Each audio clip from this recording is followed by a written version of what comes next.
90s கிட்ஸோட favourite choco sticks செய்யலாமா?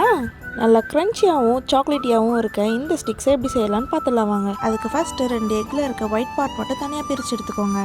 Oil, cornflour, maida, baking soda, sugar, vanilla essence, cocoa powder இதெல்லாமே ஸ்க்ரீனில் தெரியிற மெஷர்மெண்ட்டில் add பண்ணிக்கோங்க. இது எல்லாத்தையும் ஆட் பண்ணி நல்லா மிக்ஸ் பண்ணிக்கோங்க. மிக்ஸ் பண்ணதுக்கப்புறமா கூடவே கொஞ்சம் மில்க் யூஸ் பண்ணி நல்லா பேட்டர் கன்சிஸ்டன்சிக்கு ரெடி பண்ணி வச்சுக்கோங்க.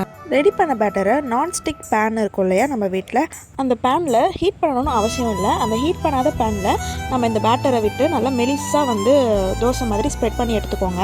அதுக்கப்புறம் நம்ம ஸ்டவ் ஆன் பண்ணி அதில் இந்த பேனை எடுத்து வச்சு நல்லா திருப்பி போட்டு இந்த மாதிரி ரோல் பண்ணி எடுத்துக்கோங்க.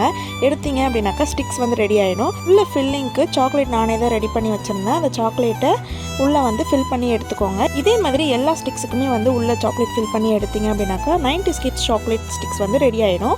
இந்த மாதிரி 90s கிட்ஸ் சாக்லேட்ஸில் எந்த சாக்லேட்ஸ் உங்களுக்கு ரொம்ப பிடிக்குன்றதை கமெண்ட் பண்ணுங்கள். பாய்.